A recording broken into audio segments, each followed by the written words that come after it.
Yo, people, lateness is greatness. You already know what time it is. It's time for the all-you-can-eat Chelsea show. And this result is killing my people. Do you know what I mean? It's like on the review, Damien and Anita were like, just ghosted. They ghosted for so long. And now Younes, I can't get a hold of him. But listen, he's probably celebrating Eid. So much love. And maybe hopefully he'll join us later on. But maybe it's the result. Do you know what I mean? Because that result yesterday, He's done a no-show. Matisse. I'm telling you, this result is killing our people. I'm telling you, this result was diabolical yesterday, and we have to address it obviously because it was crazy, man. It was such a poor performance, and really, what we was talking about just off air was about this this terrible goal that was conceded by the Chelsea defense. Now, I don't really know who to apportion most of the blame to, but I could definitely say to myself, look, it's between Jorginho and Zouma. Now, I said to my guys I would go back and watch it. And Miz, before I put it up on the screen, I mean, what do you think of the whole situation here? I'm gonna get it up now. Man, when that transpired live, Matisse, I was so speechless, and in the sort of open eye and in the initial form, you'd think, oh my God, Jorginho has done a madness.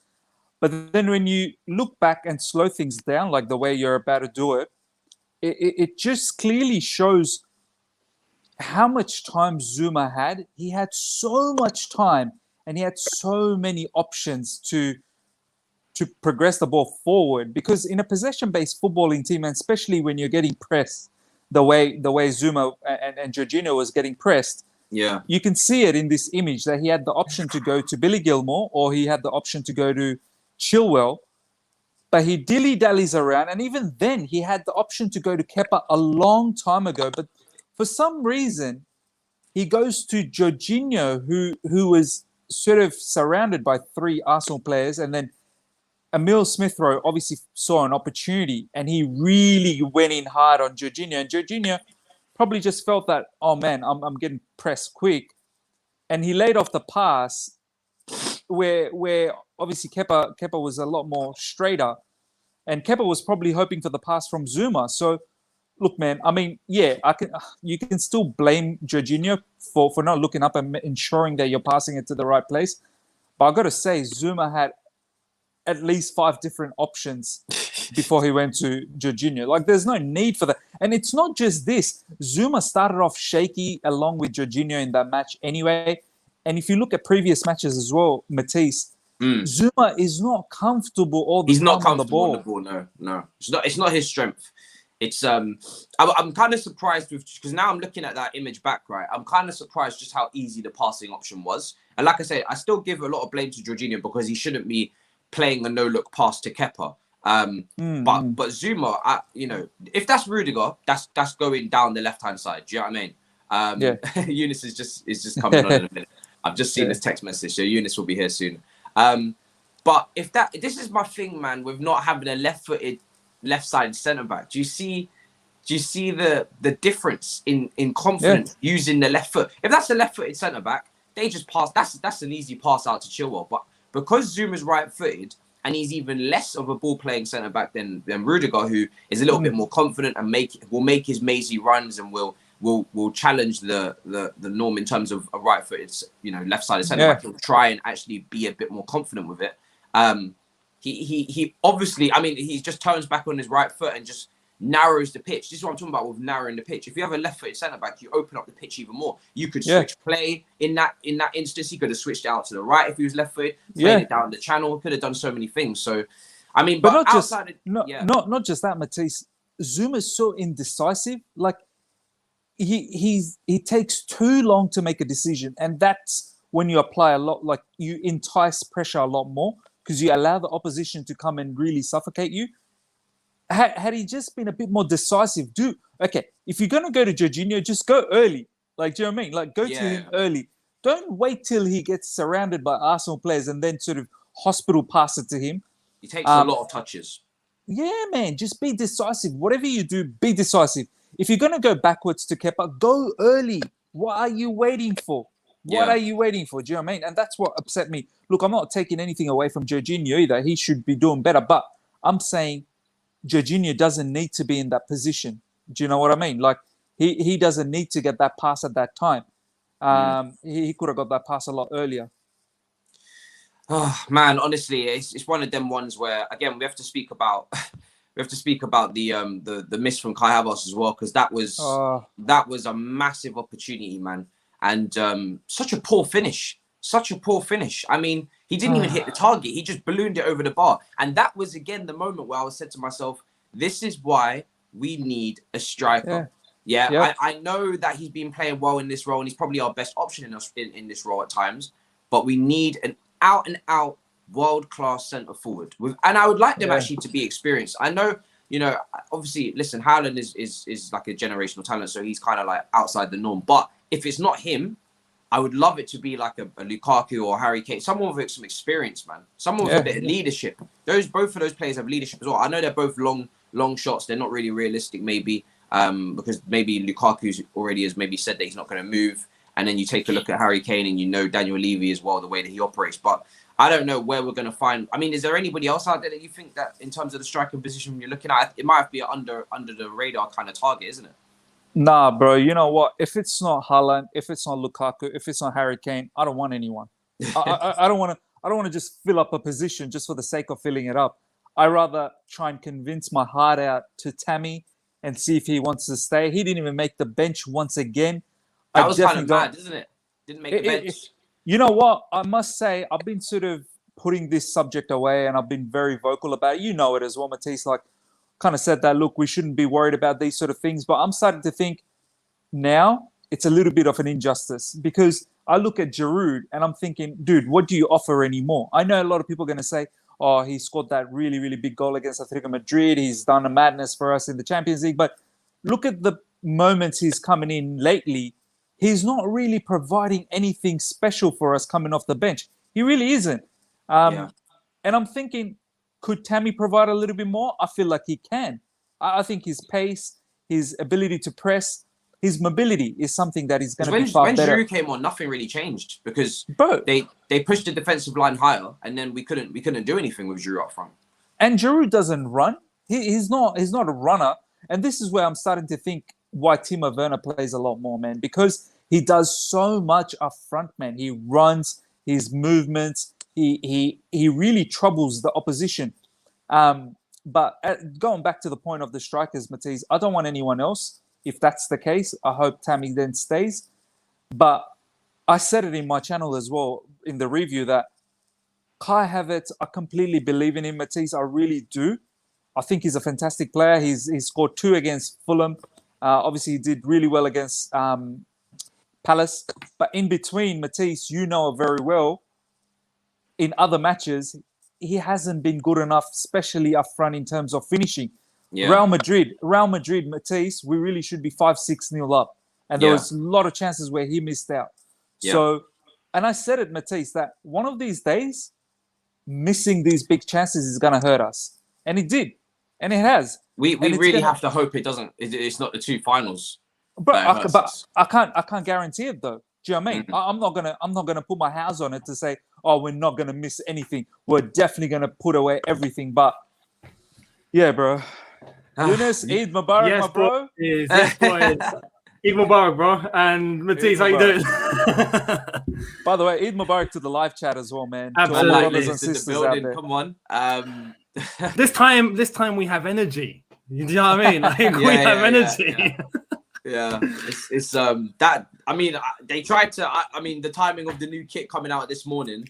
What joke? That's to try and suppress the emotions of last night, but it's not doing a great job. I've seen the new kit, I've seen the video, and my mood is still flat. So, yeah, it's made it worse. Worse, I think. Probably. They probably could have done a better. Made a better kit that would have been helpful. Super chat saying Zouma is awful. Just a black Phil Jones. I mean, I wouldn't compare him to Phil Jones. But like I said, I think the thing is with Zouma, in a back 4, we know what he can do. He's more of a recovery defender. He's a physical type defender in terms of winning his headers, winning his battles, and recovering high lines and making last ditch defending. But playing out from the back, that's not his thing. So it's not really a surprise there. Younes, I mean, what's your thoughts from yesterday, man? Because that we were just going through the mistake with Zouma and Jorginho, and I mean, and also Kai Havertz's miss as well. I mean, yeah, bro, that cost how do us, you didn't feel? it? I mean, first and foremost, right? It's charity FC giving back to the smaller teams as usual. So but you know what? Look, it was a day off. It was a day off. It was a blip as far as I'm concerned, because that performance was poor all round. It was just a joke. We put ourselves in the mess by not putting the ball in the net like we did with Kai Havertz. That was a sitter. I don't know what he was trying to do in that situation. You go low, you pick a bottom corner, or you go in between the legs. It's as simple as that. That cost us afterwards. He could have even gone around Younes. I reckon he could have even gone around the keeper. He absolutely could have, yeah. He absolutely could have. Keeper came out. That was just, he really could have. I mean, you want to put Torres in that situation, probably would have gone 1-0 up. But the thing is, as well, after that, it led to the whole mistake with Jorginho, Zouma, Kepa, the mess. And that was just us gifting 3 points to Arsenal. At that point, it was just Arsenal doing what they, weirdly enough, kind of do best under Arteta, which is defend. I mean, you want to flip it, right? And I said this in my review.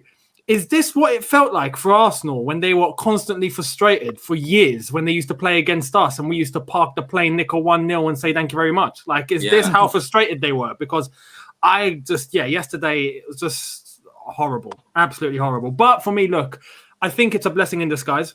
I think going into a cup final, it's now going to make everyone take it really seriously. We need a reaction, and perfect time for us to get a reaction in a cup final. And hopefully it's still in our hands. It's still in our destiny for us to get top 4. And then we go to the Champions League final. Now we take it super seriously. So, yeah. But this is the thing. Younes, just to counter that.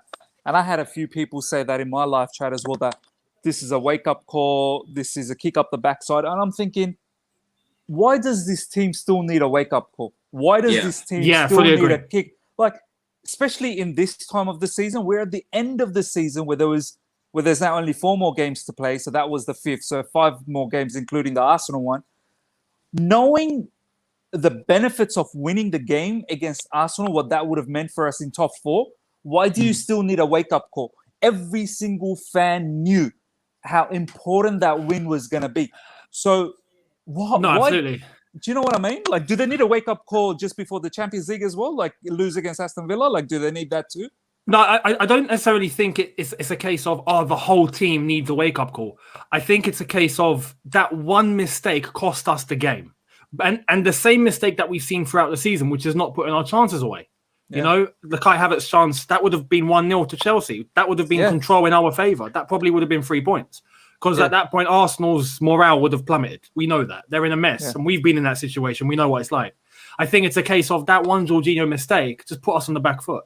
And from that point, we were facing a team that was just sitting back doing nothing and protecting a 1-0. It was so hard to get past that red concrete wall. It was like a wall, It was just, So it's that one lapse of concentration that ended up costing the game, and it doesn't help when you have chances. We had 13 attempts yesterday compared to Arsenal's 4. Yeah. Like, we still had the attempts, but we're just not putting them away, and it's the same story. It's just one mistake cost us the game. So in that aspect, that's where a wake-up call is needed, to not perform those mistakes again.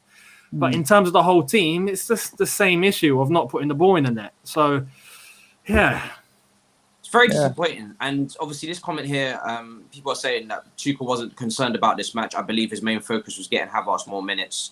It's Arsenal. And like I said, for me, I think it would be silly for us to say we're not concerned about this match, because this match could have had us cemented in the top 4 and over the line. And it would have taken the pressure off the Leicester game. In the league. It would have taken the pressure off the Aston Villa game in the league, and we could have focused our thoughts on the Champions League final.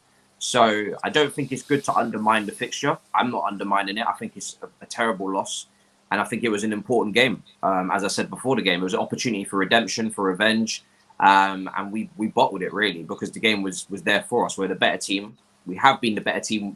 You know, I think I don't remember the stat, but I think we've only something like beating Arsenal 3 times in the last 14 games, Younes? Something like that. Bro, they did the double. They did a double over us this season, yeah. So they've done the double over us this season. Chelsea have beaten us 3 times in the last 14 matches. That's the stat I've seen. By the way, Matisse, yeah. do you know when the last time Arsenal did a double on us? 2003. Invincibles. Yeah. This team just done an invincible on us. But the last time they beat us at the Bridge, we won the Champions League. So does that mean we need to finish 6th as well? Maybe. Oh my! You know what? Honestly, I'm getting so over that whole what happened in 2012. It's happening now. So like, the live chat is constantly just putting out random stuff as well. Mate, it's getting ridiculous. No, honestly, Younes, it's so getting ridiculous to the point where I'm like, I do not care what happened in 2012 anymore. I really do not care.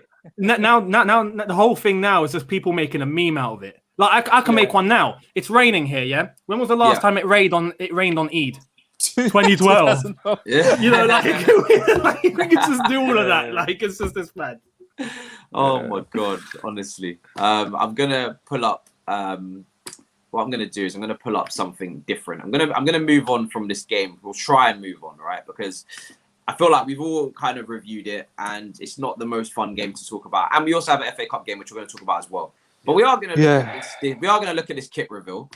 So I've just watched the video. I've literally just watched. You just watched it, right? Yeah. So for anyone who hasn't watched it, I guess I'll put it up. Oh yeah, you can do that. Yeah. Yeah, I can just do that. So I'll put it up for them. So what I'll do.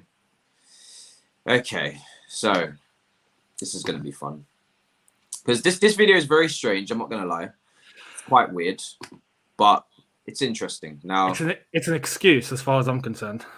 It's an excuse. What do you mean excuse? Oh, excuse. They've tried to justify the ridiculous design that Nike have gone with a good idea. If I'm not taking it away from it. It's a good idea, and I think he'll convince people. But I'm not buying it.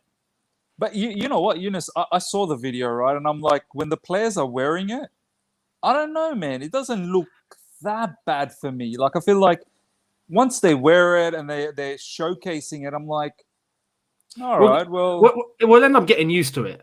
But the thing is that they're trying to say it's inspired by 60s London.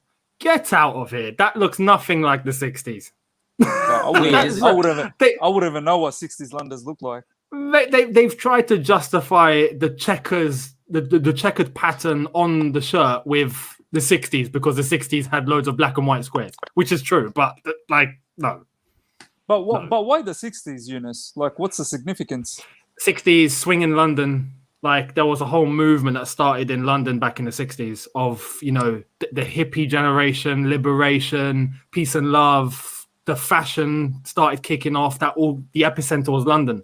That's why if you Google swinging London, and you'll you'll see a lot about it. So what are they trying to do? Like, they're trying to bring this back? Because it was such a cultural time in London. They're trying to take inspiration. Well, they're saying they're taking inspiration from it. Get out. I'm not gonna lie to you. I really don't like the pattern splitting in half. It's a joke. No, I pick one. Just pick one.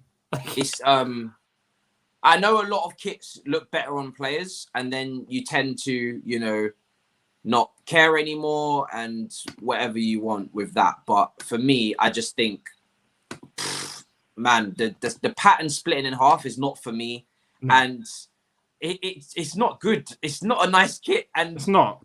It's the home kit. You don't need to be so experimental. You don't need to make it so complicated. Just keeping it simple. Have you guys seen Inter Milan's new kit? I know they've changed sponsor, but it had Samsung, just nice gold. It was just nice and clean. Like, they've got Samsung. Yeah, they've got Samsung now. Yeah, because they changed from Pirelli. Wow. Oh, good old Inter Milan. They know what they're doing. Yeah, I'm not a fan, man. I'm not. And by the way, this is the kit now that we're going to be wearing in the final of the FA Cup.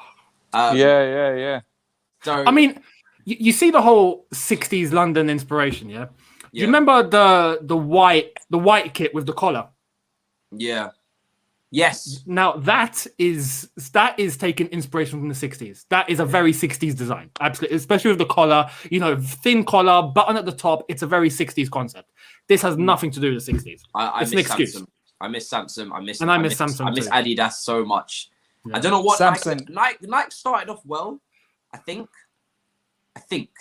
but I don't know what they're doing right now. And I need to see what the away kit looks like. And the third kit, because wasn't the away kit like a full yellow kit, like a Brazil sort of kit? Yellow and white, something like that. I don't know. Or maybe it's just people throwing concepts. But do you know what? This goes against the 2012 grain. In 2008, I think we wore our new kits in those games, in that final as well, and we lost. So. No, you're gonna start an anti. You're gonna start an anti. Yeah, maybe it's too late to start an anti Champions League winning thread. Everything that happened in 2008 is happening again. Oh my god! So obviously, one thing really quick in 2012, right? We didn't wear a new kit. We kept the same one. So hopefully we stick with this year's one for the final. You know what? Go on. I don't care 28. I don't care 2012. I just want to win in 2021. How about that? Let's just stick to that. And I've just got the breaking news there from the notification that the Champions League final will be played in Porto.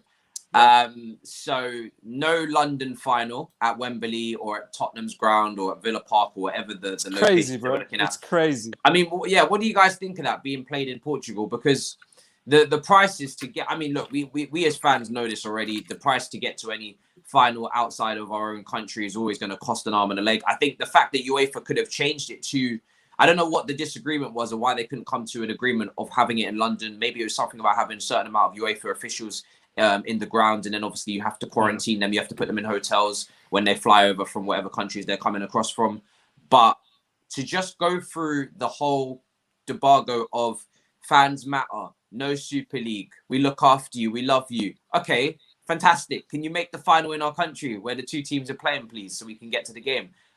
No. We're going to put it in Portugal and make you fly out there and pay for hotels. And I wasn't going anyway, but it's just annoying for the fans that was going to go.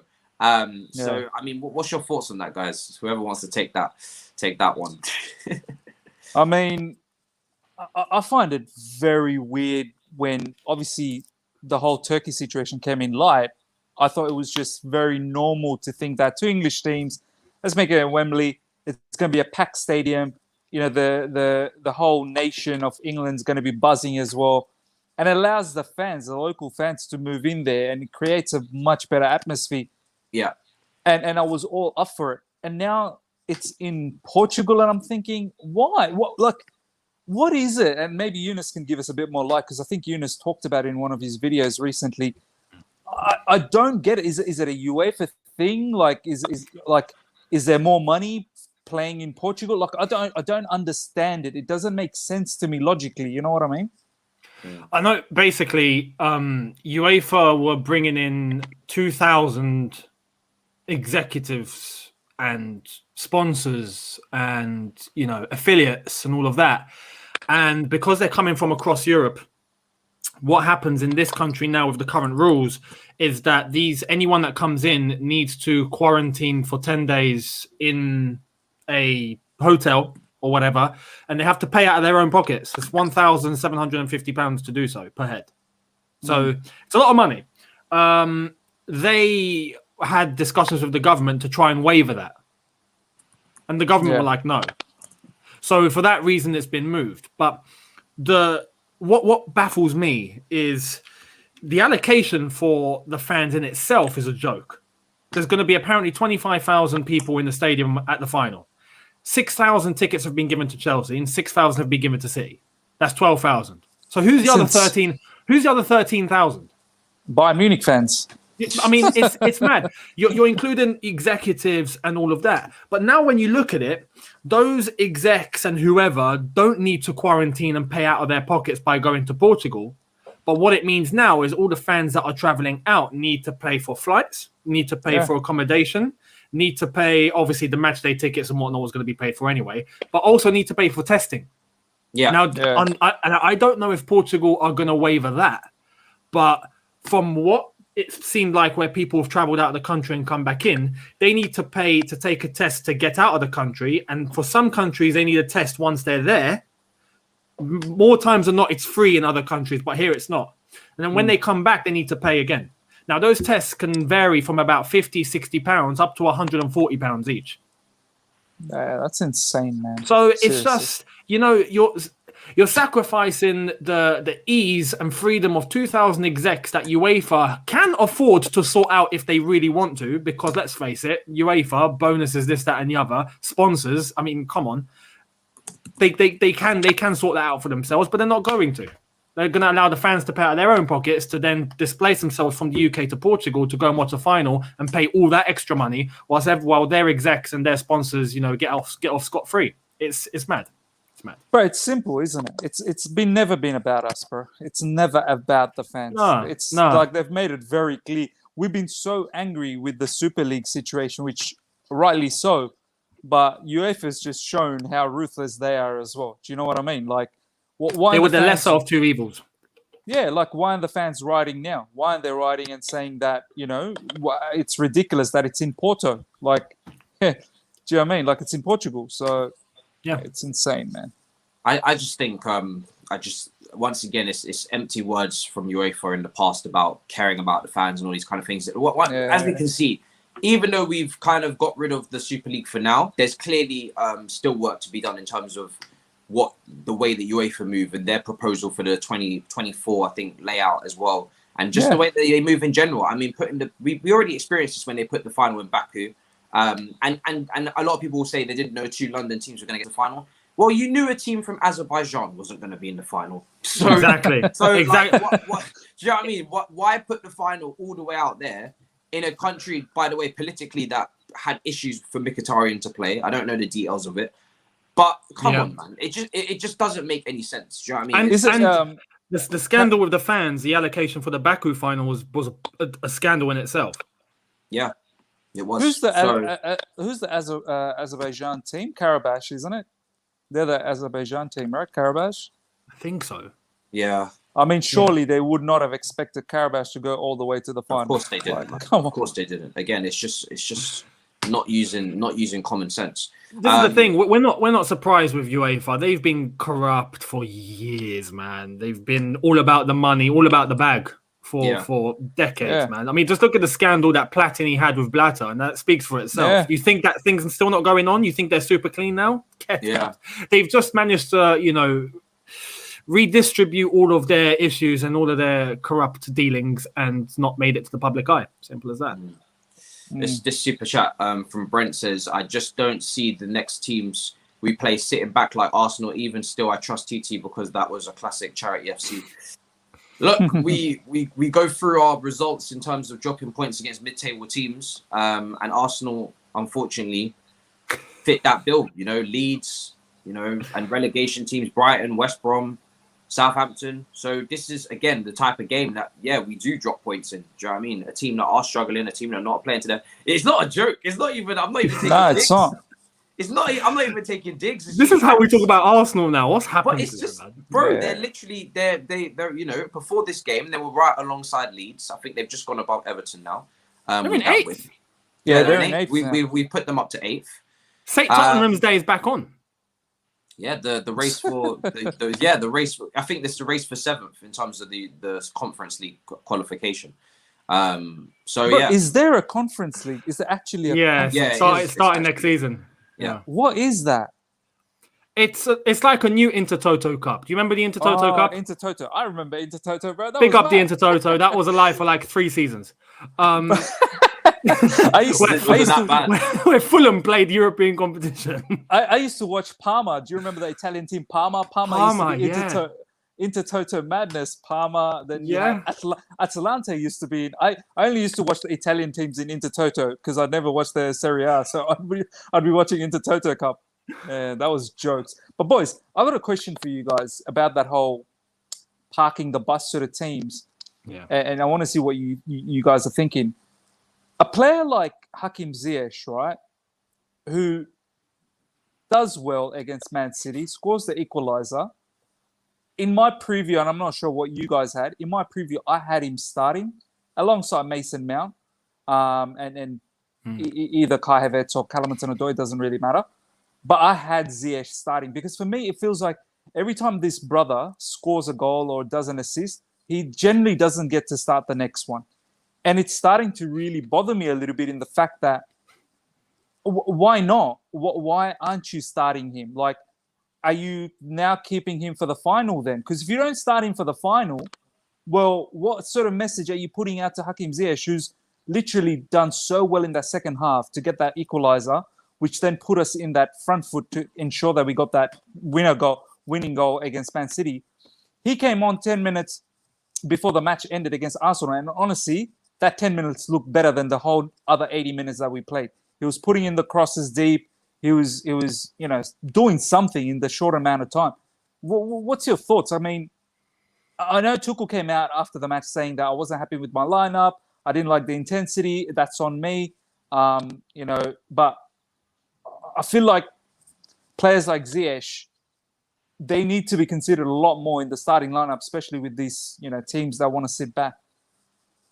Yeah, I think Ziyech potentially might play the final. I can see a front three. I can see a front three of Timo Werner, Mason Mount, and Ziyech. I think I was surprised to see Pulisic. I think Mount was always going to come back in when he didn't play at the weekend. Kai Havertz as well didn't play at the weekend, so I wasn't really too surprised there. Then to play Pulisic, for me, he wasn't in my team. I actually had Callum Hudson-Odoi starting because I think he's barely had any minutes as well. But it would have been him or Ziyech for me starting, not Pulisic. I think Pulisic obviously started the weekend game, and also just because out of a protective situation from my stand-up point of view as well. I'm just shit scared that he's going to get injured every 5 minutes, so I would not play him back-to-back games anyway.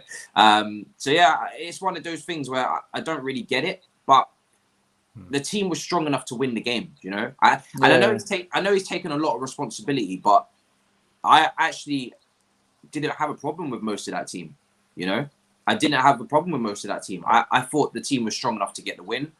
I thought it needed some rotation as well because we've got games coming up. That's what the big squad's for.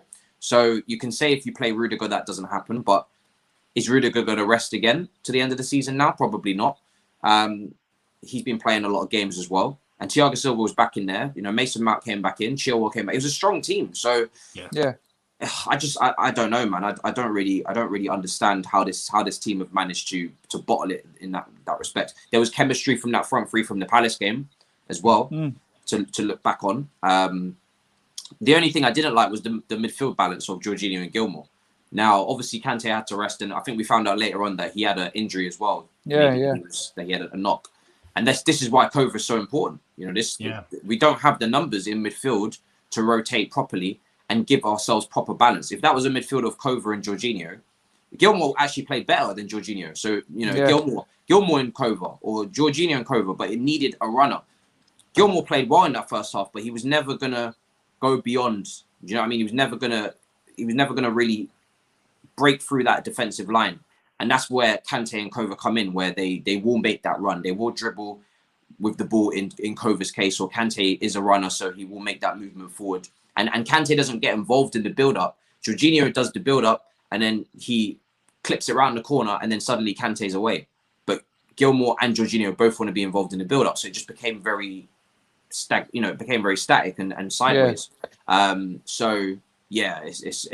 do you guys make of Gilmour being subbed off instead of Jorginho? Because that's the second time that Jorginho has had a iffy performance like he had at West Brom, and he's not been subbed off.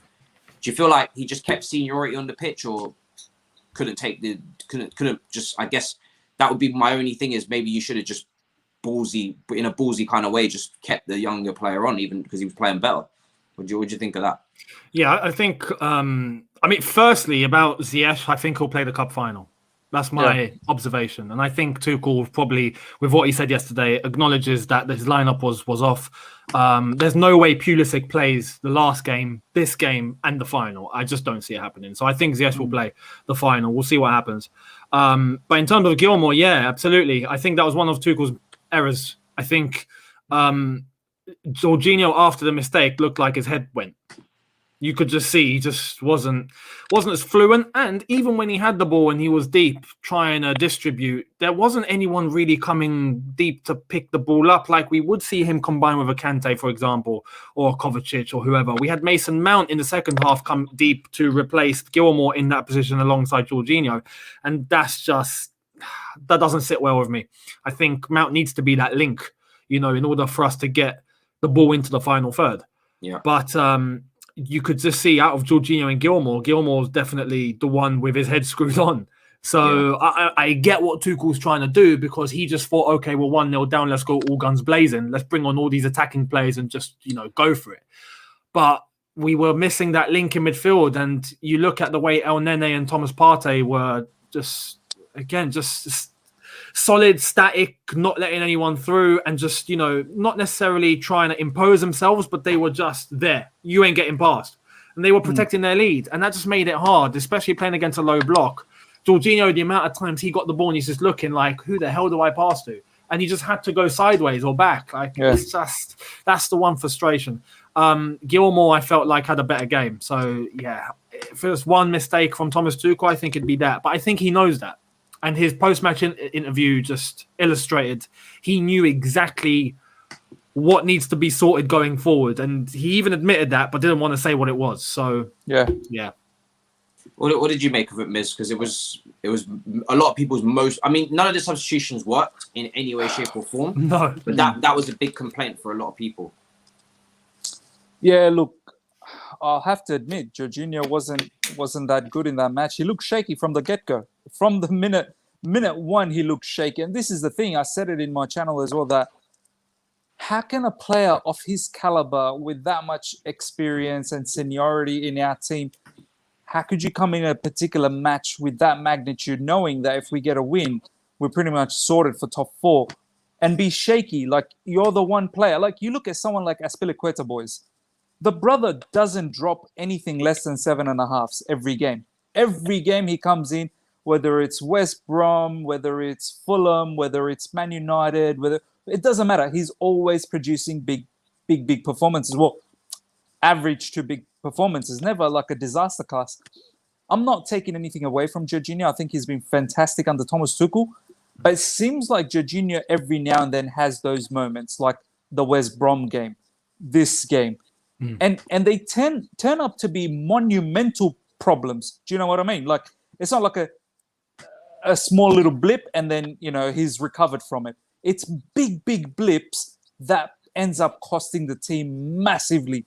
West Brom, he was heavily involved with the whole, Thiago Silva situation, getting a red card and whatnot. Zouma as well, another one. When he has mistakes, he has big mistakes. Do you know what I mean? Not like small mistakes. So, yeah, look, maybe that was a bit of a mistake from Thomas Tuchel's part, that maybe Billy should have stayed on. But I completely understand what Younes was saying as well, and what you said, Matisse, that maybe Thomas Tuchel just went with the seniority. He's the leader. How would it have looked if he'd taken Jorginho off and kept on Billy Gilmour? How would the dressing room look at that? Do you know what I mean? Like, there's a lot of things that is well outside of football that we need to understand as a fan base, that, like, things happen for a reason. And we don't sometimes like to look at it that way, but you can imagine had Jorginho come off, it would be, everyone be like looking in the dressing room that, ooh, that's an experienced player that got taken off. Then you start having experienced players talking against each other. Ooh, Tuchel's like doing this and that. And maybe Tuchel looked at it in that way, that, all right, Jorginho, you're the experienced one. You get us out of this mess. You get us out of this mess. Exactly. I'm not going to blame Billy. I'm not going to keep Billy on there. And then once it was full time, everyone's going to be blaming Billy that, oh, you didn't get us out of that trouble. Do you know what I mean? So it's probably protecting the young fella as well. I think it's a case of in the game as well. At halftime, that Jorginho's made a blunder. We're 1-0 down. There's not much chemistry between Jorginho and Gilmour. Yeah. At halftime, you're probably looking at that and going, yeah, if I take Gilmour off, then we no longer have that chemistry issue. And Jorginho has been playing well. Maybe he might just get us out in this second half. You don't know unless you try. You just don't know. We can all speak after it's all said and done because we know the outcome. But at halftime, Thomas Tuchel's looking at that and going, there's a good player there. Jorginho's been class, as you've said. He's been quality for many games since that West Brom game, especially. He's just been, top. And then he has a blunder. But it's a thing in that second half. Thomas Tuchel's looking at that and going, maybe I'll just take Gilmour off and see what happens. You got to try, I guess. So I'm not going to really blame Thomas Tuchel too much, but he knows what he's done and he knows exactly what the outcome was. So we move. Yeah. Yeah, I Test Merchant says no insult. Nobody can tell me the last great show 10 out of 10 he had. This is a talking point, Matisse. It really is. I brought this up about Callum that, look, post the Man City game, I said we definitely need to be patient. The way, Younes, you saw those videos of Tuchel post-match to Callum after the City game. Yeah, that was great. Pumping his chest and whatnot. Yeah. And I said to myself that we need to be patient. Yeah, we do. But he gets the opportunity again this game. Yeah. And I tell you, boys, he was not good. He was lackluster. I agree. His passing was off. His running was off. He wasn't even taking his man on. And I had to tweet that, you know what, Callum? It's not Tuchel that's holding you back. It's you who's holding yourself back. You're not going to get those epic opportunities under Thomas Tuchel because of the high caliber forwards that we have. But whenever you do get the opportunities, you got to take it, my man. Exactly. You have to take it. Because I'll tell you what, that performance, you're not starting against Leicester in the FA Cup. Of course not. He wasn't going to start anyway. and I don't even think he'll even feature from the bench. I'll put it that way. Do you know what I mean? I don't even think he'll feature from the bench because there's Pulisic, there's this, there's that. So I'm not even sure if he's going to play from the bench. And then you look at the other matches, the Leicester one after, Aston Villa and Man City in the final. Yeah, I honestly can't see how he may feature here and there off the bench, but even off the bench in recent times, he wasn't required. Before the Man City one, he wasn't even featuring from the bench because we've got so much depth. Do you know what I mean? Like Ziyech misses out at times, So I feel like this kid, Callum Hudson-Odoi, I think there's a serious issue of maturity. I feel like, he's 20, but I don't think he's 20 in his mind yet. I think he's like 17, 16 still. The quicker he realizes the talent he has and he really respects that talent and he puts the hard yards day in, day out, the quicker it's going to turn around for him. Or else we're just going to keep seeing this inconsistent Callum Hudson-Odoi season in, season out. And I don't know, like a lot of people might have a go at me that, he's only 20. But there's a lot of 20-year-olds that are playing at a top level. How old's Foden? Boys? Yeah, just different player completely. I think when I look at Callum Hudson-Odoi at this point, I'm just thinking to myself, you have shown so much maturity from a defensive point of view. That's why you played at wing back. You started in this run under Tuchel. Then you've kind of been like locked away in terms of behind the scenes. Now you need to work on improving your finishing. That finish that he had where the ball came back across the box to him and he just skied it. And I was just looking at it, I was just like, the technique, what was the plan there? Because it just didn't make any sense. I thought he was going to take a touch and try and drill it across goal. That would have been my first instinct. But to just clip it in that manner, way over I just didn't understand the thought process. And it's these final third actions that are the issue here, because I can rely on him to track back at this point defensively. He's shown he can do that in the wing back role. I can rely on him to do, to create opportunities with his crossing on from the wing back position. But when we talk about him consistently playing in this front three, it's moments like that where you have to be a lot better. And I've been saying for a while that one issue that I have that he needs to improve is his finishing. He needs to keep improving his finishing. I know at times he's shown that he can finish, and at other times it's very inconsistent. Because for the England under 21s and at youth level, his finishing was fantastic. So he needs to bring that to this level, 100%. But because every single forward we have is inconsistent, I can't really pile on any individual. I think they've all just been so inconsistent. It's ridiculous. Maybe the only one who's showing consistency is Timo Werner, bro. Maybe Werner. At least I know what I'm getting with Werner. Yeah. It's mad. Do you know what I mean? It's I mad. know Werner's going to create opportunities, and I know he's going to miss his chances. Do you know what I mean? That's the consistency that I'm getting there. The other guys, sometimes they score, sometimes they can't score, sometimes they set up chances, sometimes they can't. it's very confusing. I think with Hudson-Odoi, really quick, I think it's a case of, you make a good point, Miz, about his maturity. He's got the talent, he's got the skill, but you can just see the amount of times he just runs head first into a situation without thinking. It's like he's always in a panic. It's like he always just has to do things quick, like, oh, I'm doing now, quick, like, just without actually taking the time thinking and, using the skill that he has, because he does have it, but he runs like a headless chicken into a situation. As you said, his final product, his final decision-making is all over the place. It's that shot, for example, the amount of times you see him one-on-one, he doesn't beat his man. He just doesn't beat his man. He just needs to be more creative and have that you can have the skill and you can have the speed and you can have all of that, but if you don't have the intelligence on what to do in a certain situation, you're going to be lacking. You can have all the attributes in the world, but you need a certain level of, and I think, maturity, in terms of how to deal with a situation on the spot. Foden has it. Yeah. Grealish has it. Hudson-Odoi should have it, but it just looks like he puts himself into a mental state of, oh my God. No, mate, relax. So he gets the opportunity, and unfortunately he blows it, And Younes, do you now realize and why Lampard wasn't using so much of Callum? Like, we now look back and think, oh, you know what, that's dirty. Lampard didn't even use Callum that much. How could he do that? We were blaming Sarri for not giving Callum that much chance. Now it's starting to make sense, because all of these brothers, Sarri said, we need to be patient with this kid because he's not there. And I'm starting to think he's not here yet. And that's fine. Honestly, boys, I matured when I was about 27 when I got married. Before I was 27, I tell you what, I was telling I used to play Pokemon, man. I used to play Pokemon on my Nintendo, like, before I was 27. Do you know what I mean? Pokemon. Yeah. The reason why I won't quite do that, I won't revise it back like that, is because I think when Lampard was going through that awful spell, where he was just could not get a win, literally, and we were talking about the Christmas period. The only two players that were showing him anything were Mason Mount and Callum Hudson-Odoi.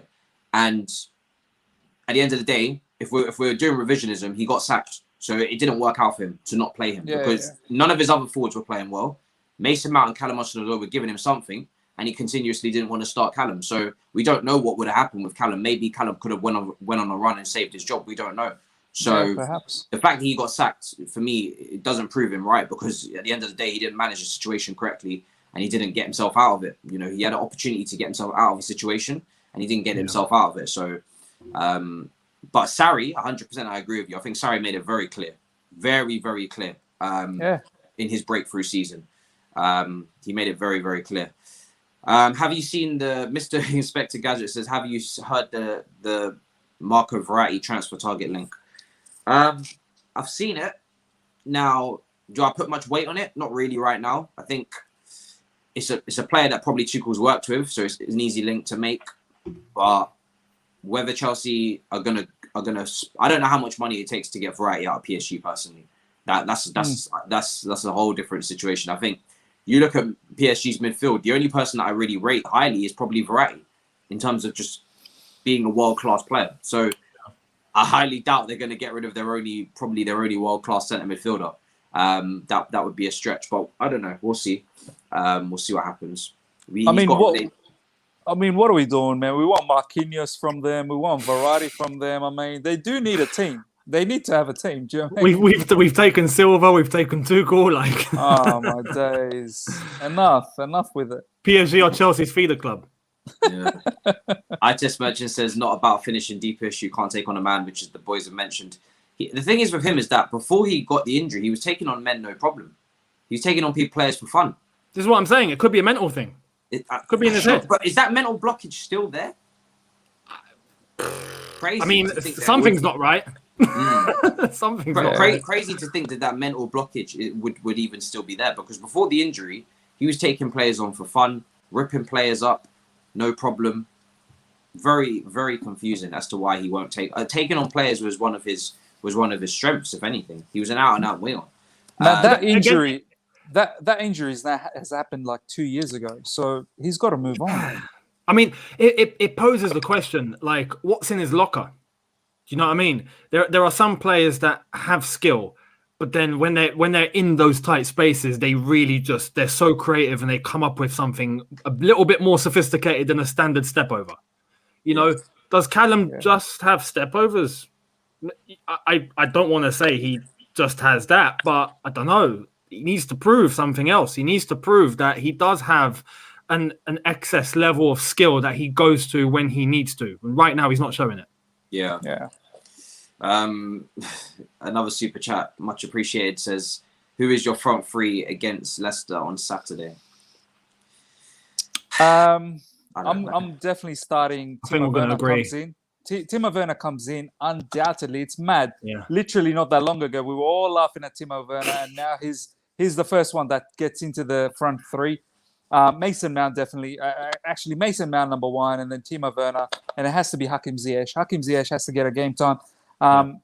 It's now getting to a point where I think Ziyech needs to be one of those permanent players along with Mount and Timo Werner.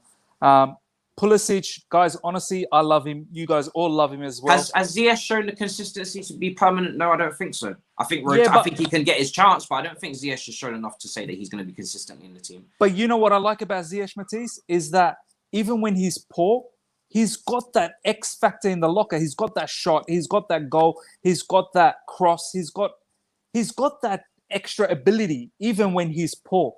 I feel like some of our players, like Pulisic or Kai Havertz, when they're having a bad time, like Kai Havertz is having a bad time, he doesn't just miss once. He'll miss two. He'll miss three. He'll just keep missing.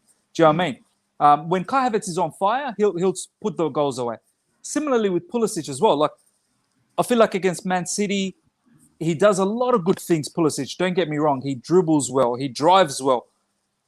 But some of those dribbles end up having no end product. Some of those drives end up having no end product. Similarly, against Arsenal, it was the same case. You just know with Hakim Ziyech, it's that one opportunity, just the way he had against City. Yeah. Falls into the right place, that left foot comes up, boom, goal. That's all I need. I don't need him to be at his peak every game. I need him that one chance that I know he's going to put away in a given sort of 90 minutes. So that's the thing that I like about him at the moment.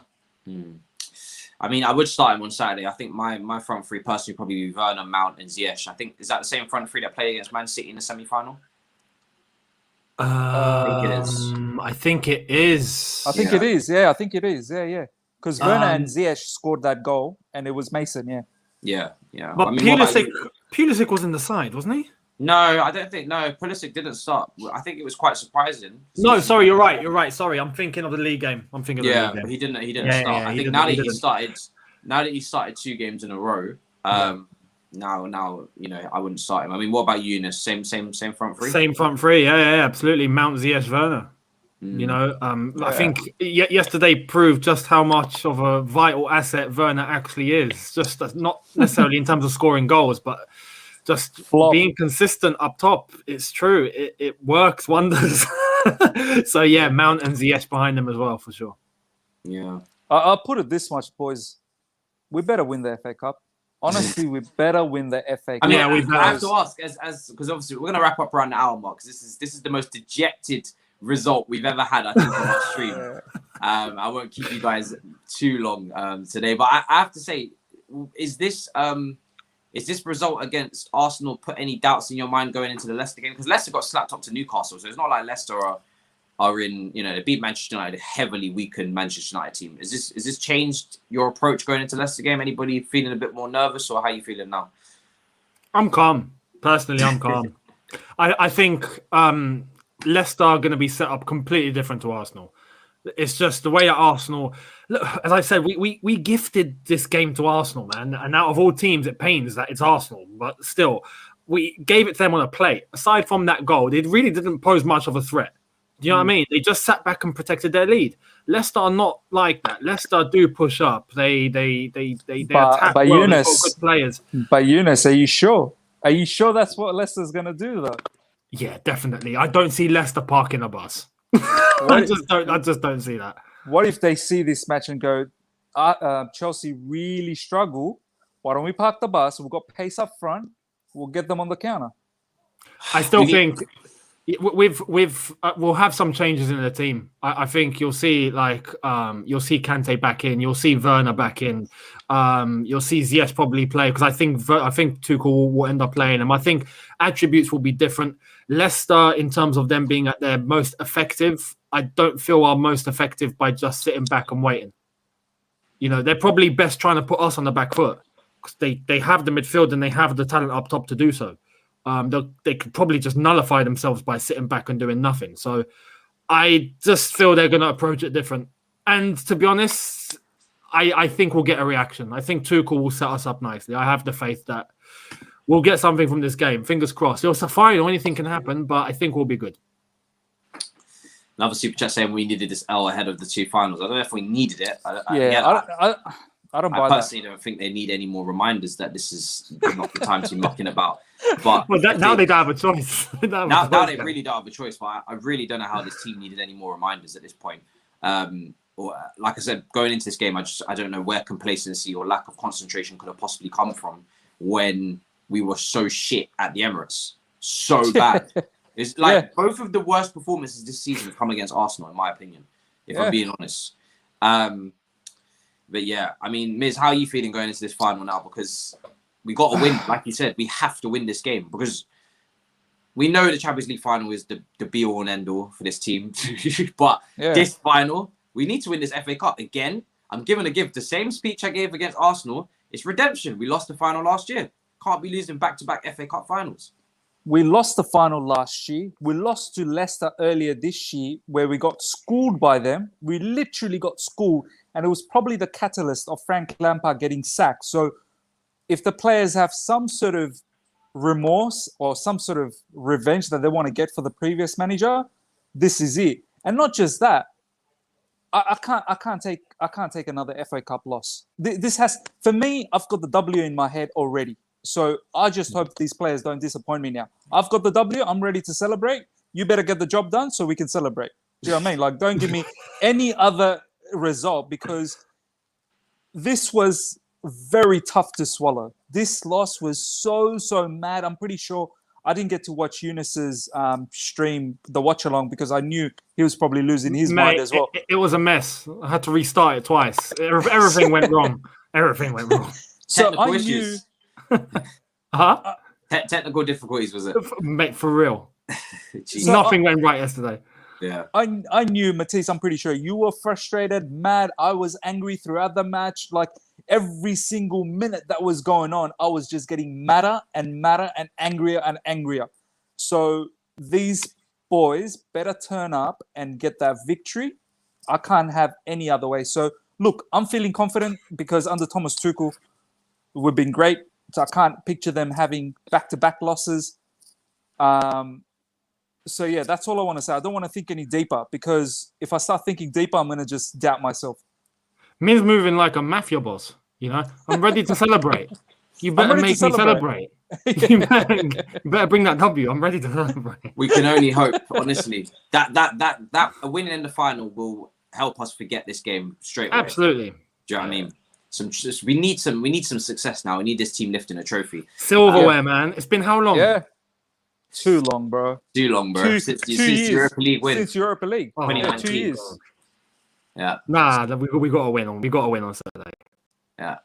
Apparently Leicester hasn't won for 80 years or something like that. They haven't lifted anything for 80 years. So you can imagine they're going to bring the thunder. Honestly, as well, when I'm looking at it, I'm thinking to myself as well, it's an opportunity for redemption in the FA Cup finals, opportunity for first trophies for a lot of the guys in the squad, with the team as well. It could get, I think, if you get the win in the FA Cup final, it'll give you that lift that you need to rebound from this defeat here. Like I said, you won't even be thinking about this game. And the one man that we need to watch is not Vardy, is Iheanacho. Is Iheanacho, because he is in serious form. And every time he cuts in on his left, he's starting to remind me of when Mahrez was cutting in on his left for them. Yeah. Every time he cuts in on his left, just putting it in the back of the net. Every time, no problem, no questions asked. He's very efficient right now. He's the main guy for them up front, not Vardy. Vardy's just kind of like a decoy who makes runs and maybe is the Werner who drags defenders away and maybe gives them a bit more space. But Iheanacho is the go-to guy. So We really have to watch. But you know what, Matisse? I don't know if you saw that Newcastle game because I saw that whole game. Bro, their midfield at times is a bit suspect, and Soyuncu is not having a very good season. Soyuncu is a man who is definitely someone we can target, and I hope Timo Werner, Mason Mount, and Hakim Ziyech pile on the pressure on him. Because that brother, I think Johnny Evans is not playing either. He got the goal. Evans is out. Didn't he? That was a Man United under 14s team, wasn't it? Like, they didn't even have, like, and United still scored. And United still scored. Yeah. So, yeah, I'm hoping that we start them. Have you noticed, boys? It's every time Chelsea started sharp, and you go, all right, we're on. It's games where you see the first minute. You can see the first 10 minutes if we're going to be good. Yeah. I was like, I'm like, oh my God, it's one of those ones. I think we're going to struggle because, I don't know, something just didn't feel right. But you look at that game against Real Madrid, the first 10 minutes, the second leg, you're like, oh, Real Madrid, you're finished. You are absolutely dead today. So I hope that Chelsea come out, man. Honestly, I really hope that Chelsea come out. I think there'll be stability, especially at the back. With the way that we're set up, Uncle Rudy comes back in, which is nice. And to be honest, you talk about like Iheanacho cutting in and, you know, going onto his left foot. I think with a back three, a wing back, and Rudiger there, it makes life hard for him. So when I look to Thomas Tuchel and all our best players going to be available on the day, I hope we'll be okay. Yeah, I see what you're saying, but they also still have a very good midfield. I mean, they do. Telemans and Didi. And Didi. I know Maddison is not in the team at the moment. But we have Kante. So Kante come back into that team. We just need to secure the win, man. We need to show that we. Bro, I hope Kante's fit, bro. I really hope he's fit. I think he will be. It's not this injury, whatever stuff that's been going around. You have to hope. This super chat here from Brent says Ziyech or Werner will get it started for us on Saturday. With the bee's knees after scoring first. Come on, you Blues. Listen, facts. We need to score first. We have to score first. And then hopefully the game can open up, and then you can start to use those runs in behind from Werner and whatnot. We're gonna wrap up mainly because two things. It's Eid. I want the boys to celebrate. Do you know what I'm saying? Well done to everybody. Do you know what I'm saying? I don't know how you guys do it. Honestly, to fast for that long, honestly, it's very impressive. And I might even try it with you one year. Not this year. Let's do it, bro. I'm severely underweight. I'm severely underweight right now to what I need to be to try it, but I'll definitely try it. So happy to everybody in the chat. Enjoy yourselves today. You know what I'm saying? Go crazy. And to be honest, we some people find it like it's difficult for us to do, but when you look at like Kante, Ziyech, Rudiger, them lot doing it when they're playing, man, that's just unbelievable. That's another level. We're good. We're good. So it's true. That's a good point. Yeah. So big up to the players that have gone through that as well. Now they can eat and enjoy. And yeah, I mean, listen, I've got a double upload today as well. So I thought, let me keep it short because there's extra content. Later on, I got Pippa and Joel. Pippa from AFTV and Joel. So yeah, this is going to be fun. Oh, good luck, good luck, mate. Good luck. So at 6 o'clock, bro, who programmed that, bro? Who scheduled that? It'll be interesting to get their perspective because the Chelsea perspective is grim. So I planned this thinking we were going to win the match, and we haven't. So it's not like I can just cancel it. So yeah. Oh man. Oh my days. I wish you luck. Yeah, it's just my luck in it. I plan it. I was like, I'm gonna want an extra stream today because we're gonna win, and I want to rub it in some faces. So I'm gonna, but no, that's not how it's gonna go.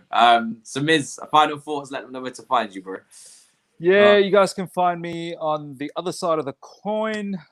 Just type the other side of the coin channel name. I'm going to be celebrating Eid today with the family. I've been having a blast. So nothing special coming out anytime in the next, I don't know, whatever hours. But I'm thinking maybe after the Liverpool game, I might just come on myself solo, just talk to some of the live chat people, see what Liverpool's up to. I'm pretty sure Man United's probably throwing that game as well. So Liverpool's probably going to get that W. Do you think so? I think they might try because they don't want Liverpool to get in the top four, But- surely, do you? But what for? What for? Why would Man United want to risk any players right now? They're confirmed in the top four, so Yeah. they're probably resting up. I don't know. Look, I would love to see the A team play against Liverpool because then it would be Fingers a crossed. it would be a proper matchup. Because if Liverpool don't end up getting this win, even if they get a draw, I think we were okay, even though we lost. But if they get the win, we're in trouble. I'm telling you, because the remaining fixtures for Liverpool, I believe, is Brighton and Burnley, I think.